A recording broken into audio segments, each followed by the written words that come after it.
Magandang umaga po sa inyong lahat. Maraming pong salamat. Muli po tayo nagkatipon-tipon sa ating pong pag-aaral ng kanyang mga salita. At pinagpapasalamat sa pagkat ng Diyos ay pawang mabuti ang ginagawa sa buhay ng bawat isa po sa atin. Bago po tayo mag-aaral ng kanyang salita, tayo mong narin tumungod, manalangin. Heavenly Father, thou art in heaven, hallowed be your name. Your kingdom come here on earth as it is in heaven. We offer ourselves a living sacrifice, holy, pleasing, and acceptable unto you. Thank you, Lord, sapagkat ikaw nagsabi sa iyong mga salita, for where there are 2, 3 gathered in my name, you are there in their midst. Salamat po sapagkat ikaw ang kasama namin sa pag-aaral ng iyong salita. At ikaw ang kakatagpo sa buhay ng bawat mga kapatid, kaibigan, mga mahal sa buhay, na kung saan ay nakikinig ng iyong mensahe ngayong araw. Pagpalain mo sila ng kaintindihan, kaunawaan, upang anumang bagay na amin pong matututunan sa amin pong paksang pinag-aaralan, maiugnay po namin sa mga sitwasyon na kalagayan po namin sa buhay dito sa lupa. We acknowledge you, Holy Spirit. Ikaw ang patuloy na gumawa at kumilos sa buhay po namin, and let your name be glorified, let your name be exalted. All these things we ask and we pray in the mighty name of you, Lord Jesus Christ, our Lord and our Savior. Amen. Hallelujah. Again, tutuloy po natin yung ating pong paksa patungkol sa pag-aaral ng breakthrough. Nasa part 9 na po tayo, mga kapatid. Hallelujah. At meron po tayong subtitle na pinamagatang The New Normal Way of Living. Kung bakit ko po inilagay yung word na normal, so ito po kasi yung kalagayan ng ating pong panahon ngayon. Normal, new normal. Kaya ang ating pong paksa ay may kinalaman sa new normal way of living. Turn your Bible in the book of Isaiah chapter 43, 18 hanggang 21. Verse 18, ganito po ang nakasaad, do not remember the former things, nor consider the things of old. Meron tayong dapat kalimutan. Ano po yung dapat natin kalimutan? Former and old things. Behold, I will do new thing. Again, meron pong promise ang Lord na meron siyang gagawing bagong bagay sa buhay po natin. Now it shall spring forth. Shall you know it? I will even make a road in the wilderness and rivers in the desert. So meron siyang talagang pagpapalang ihahayag sa buhay po natin. Hallelujah. And the beasts of the field will honor me, the jackals and the ostriches. So yung jackals po dito ay isang terminology patungkol po sa serpent. So the beasts of the field will honor me, the jackals and the ostriches, because I give waters in the wilderness and rivers in the desert to give drink to my people, my chosen. Amen. Talaga mayroong breakthrough na magaganap po na sinasabi ang Panginoon sa mga Israelita. These people I have formed for myself, they shall declare my praise. O purihin ng Panginoon. Hallelujah. Sapagkat sila raw po ang Israel, formed for myself. Amen.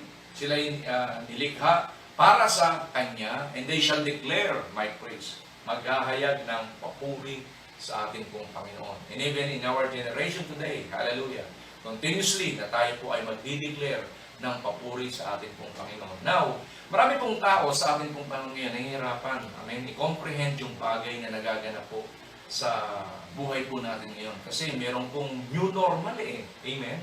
Parang hindi maka-adapt yung maraming tao, na-stress yung kanilang kaisipan, yung iba ay nadi-discourage, yung iba nako-confuse, yung iba nananalangin. At ganoon, dinidinig ba tayo ng Panginoon sa ating panalangin? Bakit ganoon? Ang dami-dami na natin panalangin ginagawa, pero bakit parang hindi humihinto, parang humahaba pa yung month, yung lockdown, humahaba na humahaba. Ano na mangyayari sa atin? Paano na mag-aaral yung aking anak? Paano na yung kalagayan ng aking negosyo? Paano yung kalagayan ng aking buhay? Maraming katanungang nag-a-arise sa kaisipan po ng maraming tao po sa ating pong panahon ngayon. But remember, meron pong change. May pagbabagong nagaganap po at ginagawa ang Panginoon sa buhay po natin ngayon. Kaya mga kapatid, kailangan po ay maunawaan natin yung new normal way of living. Kailangan pag-aralan natin yan. Kailangan ma-adapt natin yan. Ano ba mga bagay na nakapaloob dyan? Para maipagpatuloy natin yung pag-aaral, pagninegosyo, pagtatrabaho, ano mga bagay na kung saan ay pansamantalang natigil. At nais ng Lord na ito ay ipagpatuloy para makarating po tayo doon sa ating pong destination. Amen? Hallelujah. Meron pong babanggitin po ako, kalagayan daw po ito ng mga successful at saka unsuccessful people na kung saan ay pwede po nating maging guidelines. Yung successful people daw po, sabi nila, dito po sa akin pong nabasa, they embrace change. Amen? Hallelujah. Kung gusto mo magtagumpay, i-embrace mo yung change. Why? Kasi yung change, vital yan eh. Amen? Hindi natin pwedeng pigilan yan. Magaganap at magaganap yan. Mangyayari at mangyayari yan. Unsuccessful people, they are afraid of change. Kaya marami nagre-resist. Marami nagre-reklamo. Maraming nagugulumihanan. Amen? Kasi parang nahihirapan silang maunawaan, i-adjust yung kanilang kaisipan sa ongoing na nagaganap po sa ating panahon. Successful people, they forgive others.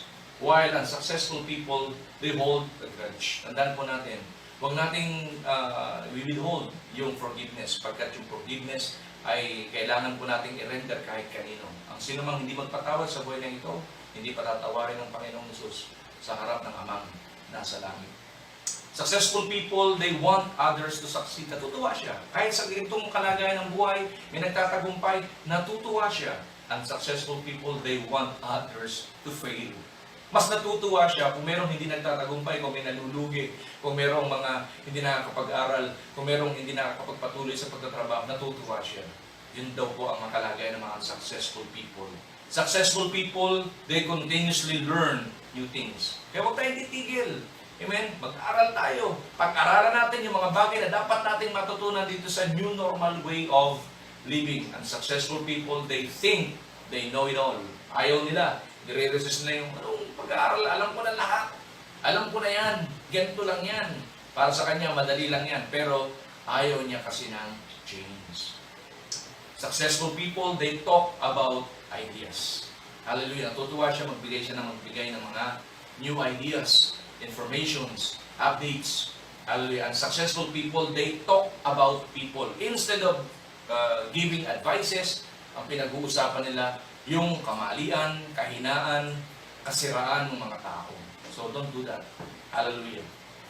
Next, successful people, they take responsibility for their failures. Kung may pagkakamali ako, okay lang.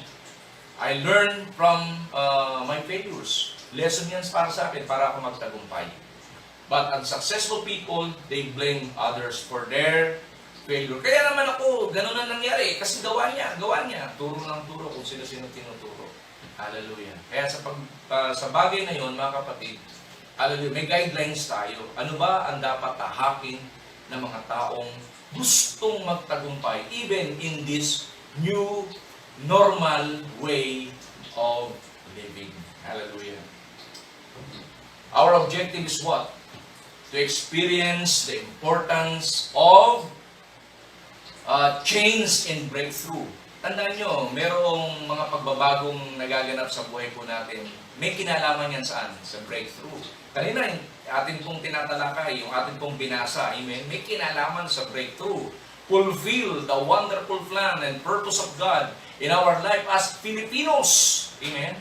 Kasi merong plano ang Panginoon para sa atin eh. Amen? Tayo po ay nasa puso ng ating Panginoon. And the prophetic destiny of our beloved country. Na kahit ganito ang sitwasyon ng kalagayan nating bansa, meron siyang gustong gawin. Ano yun? Yung prophetic destiny ng Philippines. Hallelujah. Na tayo ay maging missionary sending nation at the same time maging American Asia. Hallelujah. Amen.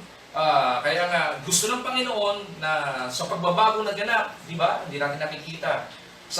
For how many years, nananalangin tayong lahat para sa kalagayan ng ating bansa. Di ba natin nakikita na gumagawa na ang Diyos sa ating pong panahon ngayon para magkaroon ng katuparan yung kanyang prophetic destiny. Hallelujah. Nilinis niya ang lahat. Nagkaroon ng transformation yung bansang Pilipinas. Gusto niyang bigyan ng more color yung pagiging Christian nation natin sa Far East. Hallelujah. Amen. Kaya nga merong pagsasaay sa ginawa. Ayaw nang naririnig natin, wala nang corruption, walang maling pamamalakad o pagpapatupad ng batas. Pag ikaw ay sumuway sa batas, i-contempt ka, amen? at ikaw ay bibigyan ng penalty. So, ibig sabihin, nakikita natin, merong fulfillment doon sa lahat ng ating mga hinihiling sa Diyos para yung bansa natin ay muling mag-rise up, hallelujah, para sa kapurihan ng Panginoon. Hallelujah. Now, isang bagay lamang po ang akin pong tatalakayin po ngayon. The rest ay tatalakayin po natin next week. Ang katanungan po ay ganito. Kung merong new way of living, nilagyan ko po ng new normal way of living. Now, the question is, how to live in a new normal way of living? Amen? Kasi ang Israel po, ang historical background po nito ay ganito po eh. Tandaan po natin si Isaiah, ang ibig sabihin ng Isaiah ay Yahweh is salvation. Amen. Gusto ng Panginoon through Isaiah, bigyan ng assurance ang Israel na na kahit ano ang naging kalagayan niyo sa buhay, pinapatunayan ko sa inyo na mayroong pagliligtas akong gagawin sa inyo. Ano man ang mga pangyayari na naganap sa inyong buhay, ililigtas ko kayo. Ano ibig sabihin nun? Amen? Kaya si Isaiah ay ginamit ng Panginoon mahigili sa lahi ng Israel. So, ang background po ng ating pong tinag-aaralan ay ito po. Isaiah prophesied at the most crucial period in the history of Judah and Israel. Both the southern and northern kingdoms had experienced nearly the half-century of increasing prosperity and power. Umunlad sila, nagkaroon talaga sila, naging makapangyarihan talaga sila. Israel ruled by Rehoboam and the 6 other minor kings and had succumbed to pagan worship. Judah under Uzziah, Jotham, and Hezekiah had maintained an outward conformity, but he had gradually fallen into serious moral and spiritual decline. Kahit naging maunlad sila, kahit sila ay naging powerful, kaya lang nag-decline naman yung moral. Hallelujah. Sinulong nila yung idolatry. Hallelujah. The wealthy oppressed the poor, the women neglected their families. Amen. And quest of carnal pleasure. Naging po ang mga tao, naging materialistiko. Kaya yung mga ina ng tahanan, hindi na inakasikaso yung kanilang mga pamilya, ang sinusulungan nila, yung magpayaman, magpaganda ng kalagayan ng buhay, at yung mga mayaman, hindi na sila tumutulong sa mga mahihirap, ino-oppress nila yung mga mahihirap. And many of the priests and prophets became drunken and men pleasure. Hindi na sumusunod, tumutupad sa tungkulin yung mga prophets and priests. Hindi na talaga nila ginagampanan ng may katapatan yung kanilang tungkulin sa Diyos. Amen. Sila ay nagumon sa alak, at the same time, sila ay naging man pleaser. So, Isaiah entered his ministry in about the time of founding Rome. And his purpose was to declare God's displeasure with the judgment upon sin of Judah, Israel, and the surrounding nations. Almost all the Hebrew words for sin are employed by the prophet. A parallel purpose was to endeavor to turn God's people away from disobedience in order to avert disaster. A purpose that was only partially successful. Para hindi na nila maranasan yung mga bagay pa na hindi ikabubuti ng kalagayan nila bilang bansa. Hallelujah. Kasi mawawasak sila na mawawasak. Kasi may sinusulong silang mga bagay na hindi kinalulugdan ng Panginoon. Kaya dito sa unang bagay na ating pong tinatalakay, patungkol po doon sa how to live a new normal way of living, ang unang bagay po doon sa verse 18 is what? Do not remember the former things, nor consider the things of old. Kahit kayo ay naging mayaman, kahit kayo naging powerful, pero meron kayong isinulong eh. Ano yung sinulong nyo? Yung mga pagan worship, yung mga idolatry. Bumagsak yung inyong moral. Isinulong nyo yung mga bagay na kung saan hindi kinalulugdan ng Lord. Do not, sabi ng Panginoon, remember the former things, nor consider the things of old. Huwag niyong panghinayangan yung mga bagay na yun kung ikawawasak naman ng inyong bansa, ng inyong lahi.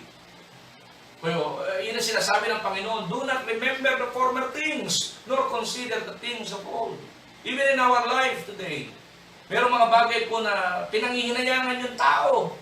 Kaya hindi niya maisulong yung new normal way of living kasi meron siya mga bagay na kung saan ay pinapahalaga sa buhay niya nakaraan. Yung kayamanan, yung karangalan, yung titulo, yung mga bagay na kung saan ay kanyang in-establish, kanyang in-accomplish, kanyang achievements. Sabi ng Panginoon, do not remember the former things, nor consider the things of old. Kung yung mga bagay na yon ang inyong pahalagahan lang, na kung saan sumira ng inyong moral, sumira ng mga bagay na kung saan may kinalaman sa ugnayan natin sa Panginoon, do not, remember the former things, nor consider the things of old.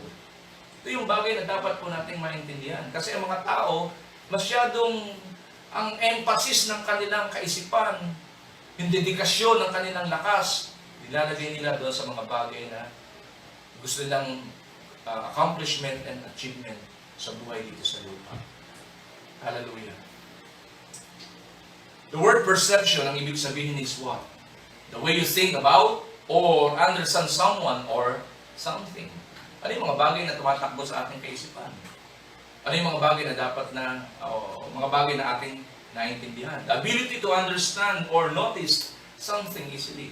Yun lang ang nasa isip ko Hanggang doon lang ang panuntunan ng aking kaisipan. Hallelujah, yan ibig sabihin ng perception. Kaya nga sa Isaiah chapter 55, verses 8 to 9, wala tayong magtaka. Amen? And sometimes yung ating nasa isip, parang iba. Yung expectation natin, parang iba yung nakikita natin. Amen? Hallelujah. Kaya nga sa Isaiah chapter 55, verses 8 to 9, sinasabi dito, for my thoughts are not your thoughts, nor are your ways my ways, says the Lord. For as the heavens are higher than the earth, so are my ways higher than your ways, and my thoughts than your thoughts. Kaya talagang hindi natin kayang i-comprehend yung bagay na pinapaunawa ng Panginoon sa atin. Kung hindi tayo papatnubayan ng kanyang banal na espiritu. Amen? Kung hindi naganap, nangyari mga bagay na ito, magkakaroon ba tayo ng quality time para aralin yung kanyang salita? Magkaroon tayo ng quality time para magkaroon ng meditation, study in His Word? Magkakaroon ba tayo ng quality time para kausapin siya, personal, corporately, in prayer? Hallelujah! Lahat ng uri ng prayer, in-render natin, ginagawa natin. Why? Kasi mayroong bagay na pinapaunawa, yung new thing, pinapaunawa ng Panginoon sa atin. Why? Kasi nga, yung ating kaisipan inclined doon sa mga bagay na kung saan may kinalaman sa accomplishment at achievements natin dito sa buhay, sa lupa. Hallelujah. Kaya, mahirap. Amen? May binabanggit ang Biblia na atin ang pagpaplano, pero kanya pa rin ang pagpapatupad. Although tama, nagpaplano tayo, pero tanda natin, doon sa planong yun, siya pa rin ang dapat masunod. Hallelujah. Kaya nga, Proverbs chapter 3, 5-6, trust in the Lord with all our heart and lean not to thine own, our understanding. In all our ways, acknowledge Him, and God will direct our path. Hallelujah. Gusto nating magkaroon ng accomplishment, magkaroon ng mga achievements sa buhay natin dito sa lupa. Let us consider Him. For He is the author of our life. And He is the one who knows kung ano yung best para sa atin. Amen? Hallelujah. Live your natural perception, sabi po ni Victor Lee. Do not let your earthly blessings stop you from receiving eternal blessings. Amen? Kasi nga, yung mga tao, doon na lang nakatuon. Yung lakas, resources, husay, galing, hindi naman masama. Amen? Hallelujah. Kasi nga, gusto niya, meron siyang mapatunayan habang siya ay nabubuhay dito sa lupa. Meron siyang mga accomplishment, meron siyang mga achievements, meron siyang bagay na kung saan ay napatunayan, na kung saan ginawa niya habang siya ay nabubuhay dito sa lupa. Well, all those things ay good enough. Amen? Mabuting bagay po yun. Parable of the talents, mabuting bagay po yun. Pero kapag hindi natin naintindihan yung tamang gamit ng buhay, kasi may binabanggit po sa Ecclesiastes chapter 3, verse 11, hallelujah, 9 hanggang 11, binabanggit po doon, na He created beautiful in its time, and He put eternity in man's heart. So, ibig sabihin, lahat ng bagay, amen, na ginagawa natin sa buhay, that is good, beautiful. Ano bang bagay na nagaganap? Kahit yung ganitong sitwasyon. Ang ending nito sa ikabubuti ng bawat isa sa atin. Parang ayaw natin yung ibang mga bagay na nagaganap, pero ang ending nito sa ikabubuti pa rin ng bawat isa sa atin. Amen? Pero tanda natin, meron doon ilagay ang Panginoon eternity in man's heart. Kaya hindi pwedeng ang bagay na ginagawa natin ay nakasalig lamang dito sa lupa. How about your eternal? Tanda natin, mayroong spiritual aspect yung buhay ng tao. Hallelujah. Pag namatay yung kanyang katawang lupa, dalawa ang siyang babalik sa Diyos. Ano yun? Yung kanyang spirit at yung kanyang soul. Yun ang walang kamatayan. Amen? So yung eternity, bigyan natin ng emphasis. Kasi bakit? Lubhang maikli yung buhay dito sa lupa. While yung eternity, boundless yun. Timeless yun. Hallelujah. Kaya sinabi ni Solomon, He put eternity in man's heart. Para maintindihan niya, habang while doing these things, hallelujah, pag-aaral, pagninegosyo, pagtatrabaho, o anumang mga bagay na may kinalaman para siya ay ma-establish sa buhay dito sa lupa, huwag niyang inineglect yung kanyang kalagayang spiritual. Na meron siyang dapat na isulong. Ano yun? Yung bagay na may kinalaman sa buhay na walang hanggan. Amen? Kaya tama yung sinasabi ni Victor Lee, do not let your earthly blessings stop you from receiving eternal blessings. Huwag lang tayo mag-concentrate dito. Mag-concentrate din tayo, mag-focus tayo sa bagay na naisin ng Panginoon. Live your natural perception. Hallelujah. Earth is not defined by your state of comfort. Earth is defined by your state of fulfillment. Oh, tama. Hallelujah. Meron tayong accomplishment, meron tayong mga achievements. Amen. Naging famous tayo, naging wealthy tayo, ano bang mga bagay na dinidesire ng ating mga puso. Amen. Okay yun. No problem. Hallelujah. Pero tandaan natin, yung earth daw, hallelujah, ay ano po? Place of fulfillment. So, hindi lang yun ang mapulfill sa buhay ng bawat sa atin.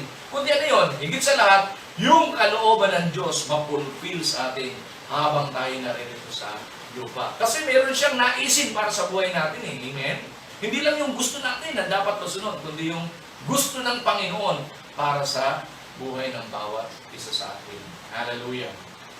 In Ephesians chapter 2, verse 2, in which was walk according to the course of this world. Yung course of this world, pag pinag-aralan natin, ibig sabihin niya na trend of this world. What is the trend of this world? Amen? So sa trend of this world, ano po? Nasira niya yung ordinance of God. Yung decree of God. Yung Sabbath day, nasagasaan niya. Kasi yun ang system ng employment ngayon eh. Amen? Yung rest day, hindi na naire-render ng tao sa Diyos. Eh, utos ng Lord yan eh. Hallelujah. Honor your Sabbath day. Sapagkat yung Sabbath day ay day of the Lord. Kailangan mag-rest ka sa lahat ng ginagawa mo sa lupa. At yung ikapitong araw, yan ay ilalagak mo para sa Diyos. Para ano? I-strengthen ka ng Lord. Hallelujah! Palakasin ka ng Panginoon. Sa pamamagitan ng kanyang mga message, ikaw ay magkakaroon ng kaintindihan, kaunawaan, at maiugnay mo yung mga bagay na pinaunawa ng Panginoon sa iyo doon sa mga bagay na ginagawa mo araw-araw. Upang ang pagtatagumpay ay maisulong mo dito sa lupa, while yung kanyang kalooban ay nai-establish naman sa iyong puso at sa iyong kaisipan. Hindi mo na neglect. So, yung world, yung trend of this world, unbalanced way of living ang kanyang ipinopromote. Hallelujah. Kaya sinasabi ni Paul, in which you are, sinasabi ni Paul, in which you was walk according to the course of this world. Hallelujah. Sapagkat may binabanggit dito, according to the prince of the power of the air. Sino yung prince of the power of the air? And that is the devil. Hallelujah. Ano ba ang ilalagay niya doon sa tao? Ibibisi niya na ibibisi yan para hindi niya makapag-focus, hindi makapag-concentrate yan sa naisin ng Panginoon. Saan lang siya pinag-focus? Doon sa mga bagay lang intindihin sa buhay. Hallelujah. Amen? Kaya nga nawala yung rest day. Yung tao, ano na isinusulong? Mga bagay na may kinalaman doon sa kanyang pangangailangan sa buhay dito sa lupa. The Spirit who now works in the sons of disobedience. Kaya hindi na makasunod yung tao sa kalooban ng Diyos. Kasi nga, yung kanilang isinusulong is what? Yung course of this world. Yung trend of this world. Hallelujah. Kaya yung way of living na kanyang sinusulong may kinalaman lamang dito sa lupa. But how about yung kanyang kalagayan sa mga bagay sa langit? Hallelujah. So, naging unbalance yung buhay ng tao. Hallelujah. In Romans chapter 12, verse 1, I beseech you therefore, brethren, by the mercies of God, that you present your bodies as a living sacrifice, holy, acceptable to God, which is your reasonable service. Ano po yung binabanggit dito sa verse 1? Hallelujah, binabanggit niya dito. Yung sacrifice in the Old Testament, ginagawa yan, hindi basta-basta. Baka kapag sacrifice ka, at yung favor ng Lord, makukuha ng isang taong nagkaroon ng sacrifice kung yung kanyang animal na gagamitin during the sacrifice ay ano? Perfect, blameless. Hallelujah. Eh, hindi na pwedeng ulit-ulitin ng tao yan eh. Kasi meron ng gumampan. Ano yun? The Lamb of God, Jesus Christ Himself, our Lord, our Savior, ang gumawa na yan. Amen? Kaya ang tinitingnan na ng Panginoon, sinasabi na ng Lord is what? Yung sacrifice natin, na kahit doon sa mga bagay na ginagawa mo, meron ka pa rin time para gawain, sundin ang kanyang kalooban dito sa lupa. Na hindi yung promotion ng iyong buhay dito sa lupa is what? Lust of the flesh. Na yun lang ang nabibigyan mo ng kaluguran. But how about yung need ng Spirit? Hallelujah. Kaya yung sacrifice, mahalaga. Sacrifice of time, kung ano mga sakripisyo na dapat natin gawin kasi lots of sacrifices, kinasanayan natin eh. Gusto natin magtagumpay, talagang yung sakripisyo, isusulong natin. But how about yung presenting our bodies as a living sacrifice to God? O, di ba? Kasi bakit pag ginawa natin yun, ang representation ito, para raw tayo ay maging holy, acceptable to God, which is your reasonable service to Him. May paglilingkod din tayong dapat gawin sa Diyos. Kailangan din ng time, kailangan din ng resources, kailangan din ng skills, talents, abilities, na kung saan meron tayo sa buhay natin dito sa lupa. Yamang ang lahat ng yun, ini-invest natin sa mga bagay para tayo magkaroon ng accomplishment, achievements. But how about in God? Hallelujah. Yun ang sinasabi din ng Lord through Isaiah sa mga Israelita. Kasi umunlad kayo eh. Kasi naging powerful kayo. Kaya hindi nyo na sinulong yung buhay, pagsunod at paglilingkod sa Diyos. Where are the prophets? Where are the priests? Hindi na nila ginagawa yung kalooban ng Diyos. They please people. Wala na sa panuntunan, wala na sa tamang kalagayan ng buhay paglilingkod yung mga tao. Misled na yung bansang Israel. Isinulong na yung idolatry. Wala nang genuine hearing of the message of the Word of God. Wala nang transformation. Wala nang pagbabago sa buhay. Ang isinusulong na lang pleasure. Wasak, sira ang mga relasyon. Immoral. Bagsak ang kalagayan ng moral. Deprive yung kalagayan ng kanilang moral. Why? Nineglect nila yung buhay, pagsunod at paglilingkod sa Diyos.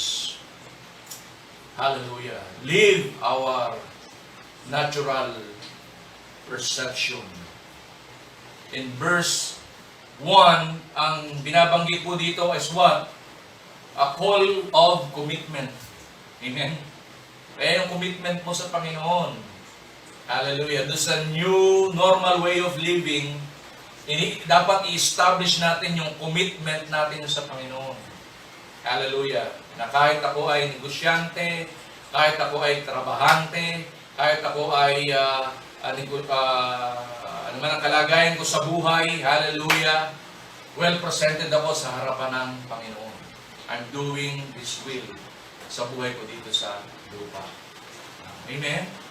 Kaya yung commitment, yung sa verse 1, it is a call of commitment. Hallelujah. How about yung verse 2? Romans chapter 12, verse 2. And do not conform to this world, but be transformed by renewing of your mind, that you may prove what is that good and acceptable and perfect will of God. So the word conform, ang ibig sabihin ay suskematizo. Ang ibig sabihin ay compare scheme, refers to conforming oneself to the other outer fashion or outward appearance. It describes those conforming themselves to worldly lust. Oh, amen? Kaya ano yung bagay na dapat nating maintindihan doon sa do not conform to this world? Hallelujah. Huwag na nating isulong kung ano yung trend of this world. Huwag tayong, yun lang ang mga bagay na dapat nating gawin. Amen. Meron tayong dapat i-reconsider. Huwag tayong ma-defocus doon sa naisin ng Lord. Kailangan focus pa rin tayo. Hallelujah. Kailangan yung mata pa rin natin fix. Amen. Saan? Kanino? Kailangan fix kay Jesus. Looking unto Jesus. Sabi sa book of Hebrews. Looking unto Jesus, for He is the author and the finisher of our faith. Hallelujah. Amen? Yun yung bagay na dapat nating makita. Hallelujah. Yung renewing of your mind. So mangyayari lang yung transformation. Amen? Yung do not conform to this world, but be transformed by renewing of your mind. So ibig sabihin ng renewing of your mind, ano po? Huwag na natin pong isulong yung unhealthy practices natin. Hallelujah. Ano yun? Engagement natin saan? Nagkaroon tayo ng drug abuse, yung alcohol, yung tobacco, amen? Mga ano yan eh. Mga unhealthy practices ng buhay. Meron tayo sa buhay natin dito sa lupa. Hallelujah. Renewing our mind na may kinalaman na yung pagiging workaholism. Di ba? Workaholism. Amen? Na parang trabaho. Tapos worry. Kasi kaya siya trabaho. Nag-worry siya. Baka wala akong maipon. Baka wala akong investment. Baka wala akong savings. Baka wala akong ganito. Kaya nawalaan siya ng time. Hallelujah. Para sa Panginoon. At yun ang dapat po nating ayusin. Yun yung sinasabi dito. Do not conform to this world, but be transformed by renewing of your mind, that you may prove what is that good and acceptable and perfect will of God. Paano natin maintindihan kung ano ang will ng Lord kung hindi naman tayo magpe-pay attention sa naisin niya? Amen? Paano natin masasabi yung ginagawa natin ay good, acceptable, and perfect will of God kung hindi tayo magbabago ng ating kaisipan, yung takbo ng ating kaisipan? Amen? Tandaan natin, it is not by might nor by power, but by the Spirit of God. Kaya nga, kagayan po natin ngayon is what? Health condition eh. Why? Wala nang rest day eh. Amen? Kaya ano ang ginawa ng kaaway? Nilagyan ng virus yung kanyang health. At yun ang binabattle natin ngayon sama-sama. At yan ang pinatatakutan ng marami. O kaya yung in-announce ng government na from ECQ, magiging GCQ na kayo, o ni-request ng mga LGUs na wag po. Ayaw po namin. Balik niyo po kami sa ECQ. Why? Ano kinakatakutan? Yung virus. What is the reason? Bakit nagkaroon ng virus? Unhealthy lifestyle. Hindi naging healthy yung kanyang lifestyle. Why? Inalis yung rest day. Kasi yung rest day ay day ng Lord. At doon siya i-strengthen ng Lord. Doon siya paunawaan ng Panginoon kung ano yung mga bagay na dapat niyang gawin doon sa kanyang mga activities na isinusulong sa buhay. Naging imbalance yung klase ng kanyang buhay. So, sa verse 2, it is a call of change. Magkaroon talaga ng pagbabago. Kailangan nating maunawaan yung new normal way of living. At yun din ang sabi ng Panginoon sa mga Israelita. Forget the past. Forget the old. Do not remember the old.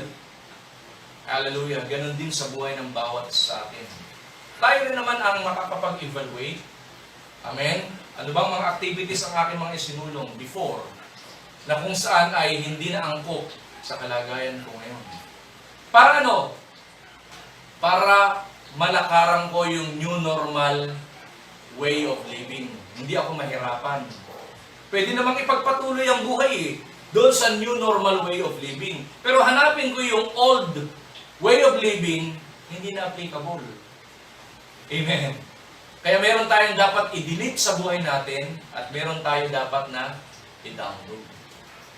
Hallelujah. Ano yung dapat nating i-download? Yung mga bagay na kalooban ng Diyos sa buhay ng bawat sa atin. Yung word na conform may kinalaman sa schematizo o compare scheme o ito na yung binanggit ko nga pala kanina. Yung transform, ang ibig sabihin ay committed to the ideals of the kingdom of God.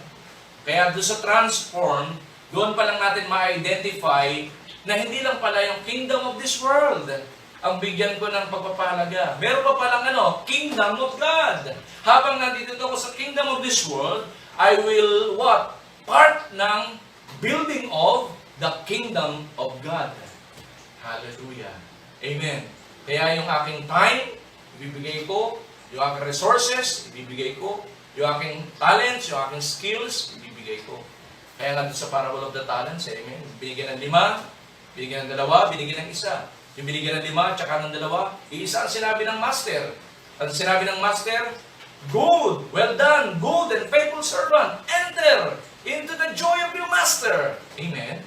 Yung mayroong 5 at mayroong 2. So, ibig sabihin, ang Lord nakatingin talaga doon sa bagay na isinusulong mo sa buhay, but integrated yung bagay na naisin niya. Kaya sinabi niya, enter into the joy of your master. While yung may isang talent, ano po ang ginawa niya? Hindi niya sinulong yung bagay na pinagagawa ng Lord. Ang husay niya, nakipag-reasoning siya sa Panginoon. Hallelujah. Sa isang talata, binabanggit, ibinaon niya sa lupa. Sa ibang talata, sinabi, inilagay niya sa panyo. Binabalik niya. Ano sabi ng master sa kanya? Sabi niya, bad, masamang alipin. Amen? Alisin sa aking harapan ito, itapon doon sa nangangalit ang ngipin. Ano ibig sabihin?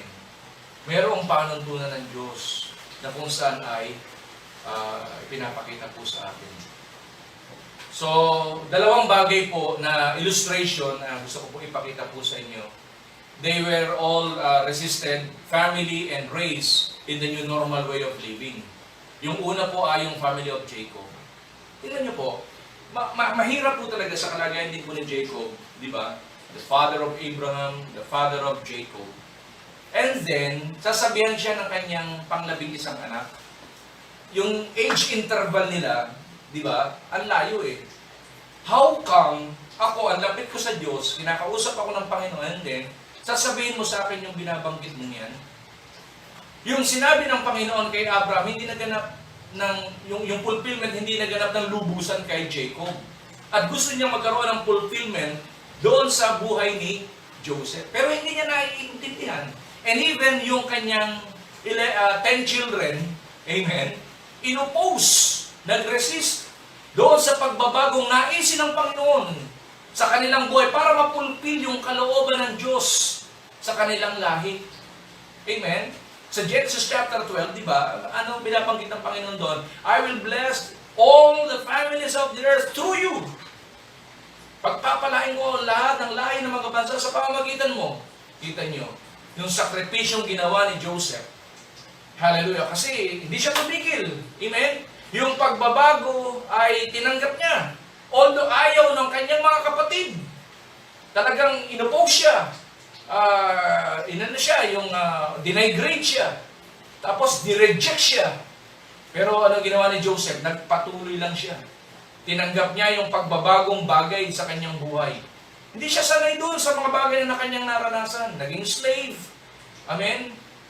Although, sabihin na natin, hindi dapat gano'n na maging kalagayan niya. Pero, dahil doon sa naisin niyang mapulpil yung kalooban ng Panginoon, nagtiis siya. One day, mga kapatid, naganap, nangyari, yung kalooban ng Diyos sa kanilang lahi. Sino ginamit? Si Joseph. Hallelujah. Kasi why? Niyakap niya. Amen? Yung new way of living. Yung pagbabago, yung change, inabsorb niya. Pinag-aralan niya, isinulong niya. Kaya at the end of the day, pinagtagumpay siya ng Panginoon. Siya pala ang inihanda ng Lord sapagkat merong famine na magaganap noon sa panahon noon. Ginamit siya para yung 7 years maihanda, maunlad, naging maunlad ang bansang Egypt at yung 7 years na dumating na panunuyo, hallelujah, may ginamit siya yung bansang Egypt para sa kanilang pangangailangan at naging blessing sila sa lahat ng mga neighboring countries. Sino ginamit? Si Joseph. Why? Kasi tinanggap niya yung pagbabago na kung saan ay naisin ng Panginoon sa kanila. Amen? Hallelujah. Ang bansang Israel from Egypt, sa Exodus chapter 32, nahihirapan yung mga tao rin natanggapin din si Moses. Could you imagine that? Hallelujah. Kasi parang naiinsulto sila na si Moses lang ba tinawag ng Panginoon? Kaya merong sa halip na pakinggan si Moses, nakinig si Aaron doon sa mga suggestion ng mga Israelita kasama niya. May mga Egyptian din sila kasama na ang tagal niya doon sa bundok ng Sinai. Baka kung ano na ginagawa niya doon, o kaya baka patay na siya doon. Bakit hindi tayo gumawa ng sarili nating Diyos na sasambahin? Kaya gumawa sila ng golden calf. Ibig sabihin, niresist nila yung pagbabago. Di ba? From 400 years, di ba sila'y malaya na dun sa ilang?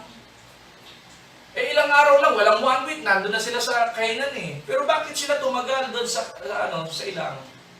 Ang dahilan, ayaw nilang tanggapin yung pagbabago. Hallelujah. From Joseph sa lahi ni Jacob, di ba? Sakay sila, ordinance of God. Nung sila napapunta doon sa Egypt, of course, syempre, di ba?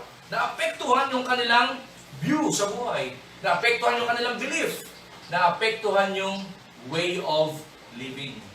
Kaya nung sila'y lumaya na from being slave, o di ba, ang kanilang sinulong doon sa ilang, pagsuway pa rin Hallelujah. Hindi nila tinanggap yung pagbabago. Kaya yung lahat ng sumamba sa Diyos-Diyosan, patay lahat yun. Nilamon ng lupa. Ang natira yung mga taong sumasamba talaga sa Diyos. Kaya nga lumikha ang Diyos ng ordinance. Bakit niya? Contaminated na yung kanilang buhay ng sin. Kasi marami na silang Diyos na kinikilala during that time. At nais ng Lord na ibalik sila sa dati, panuntunan sa buhay.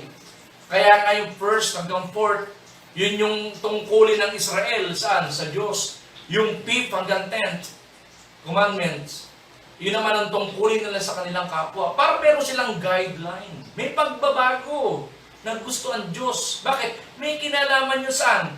Sa fulfillment ng pangako ng Panginoon sa kanila. Papasok sila doon sa lupang pangako na kung saan ay ipinangako ng Diyos sa kanila. Hallelujah. Kaya naapektuhan din si Miriam at saka si Aaron. Di ba? Nagduda na sila sa kakanyanan ni Moses. Pinag-usapan nila, meron silang mga hakbang na gagawin against Moses na kung saan hindi kinalugdan ng Diyos. Ano nangyari sa kanila? Di ba? Nagrebelde sila kay Moses.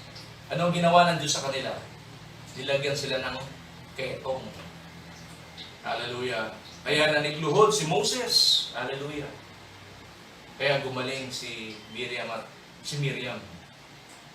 Kaya ano yung bagay na dapat nating makita, mga kapatid, sa ating pangwakas? Hallelujah. Ano dapat nating maunawaan, maintindihan? Tanggapin natin yung pagbabago na nais ng Panginoon, yung new, normal way of living. Kagaya ng mga Israel, sinasabi ng Panginoon kay Isaiah, sabihan mo ang aking bayan, na do not remember the former things, nor consider the things of old. Live our natural perception. Hindi natin talaga kayang maintindihan at maunawaan laman ng ating kaisipan. Amen? Malibang i-allow natin ang kapamahalaan ng Diyos sa atin. Hallelujah. Para maunawaan natin unti-unti ang mga bagay na naisin ng Panginoon. Na may kinalaman saan? Sa pagpapatuloy ng ating journey dito sa lupa patungo sa pagtatagumpay. Tiyak ang pagtatagumpay ng bawat isa sa atin. Amen?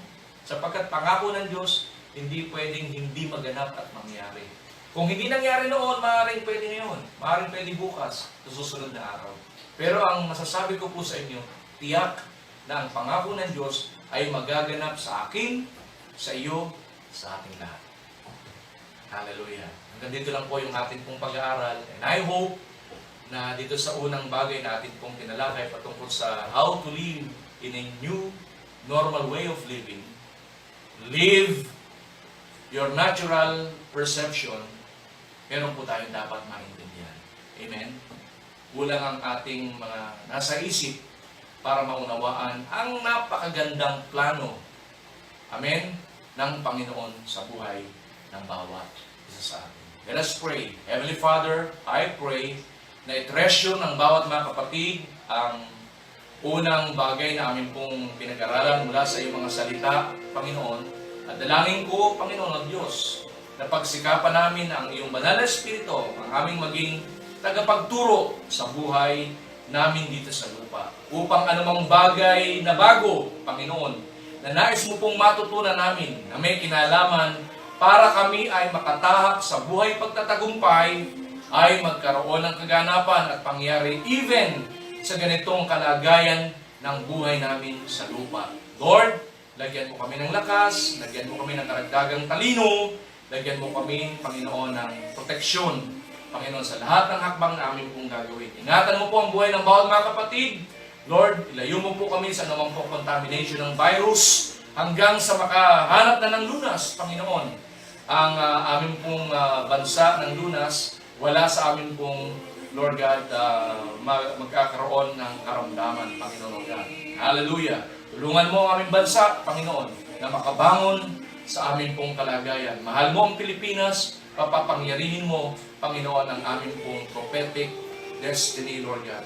Kasama ng aming pong pananalangin, Panginoon, ng lahat ng mga bansa, ikaw ang pagtiwalaan at kanila pong sampalatayan ng lubos. You have said your word, blessed is the nation whose God is the Lord. Lahat po ng ito'y dalangin po namin sa iyo na may pasasalamat in your most precious name, in Jesus' name. Mga kapatid, sa muli natin pagkikita, ingatan tayo ng Panginoon, patnubayan tayo ng Diyos, ang kanyang presensya masagana po nating maranasan. To God be all the glory in the name of the Father, and of the Son, and of the mighty Holy Spirit. Amen! Amen! Hallelujah!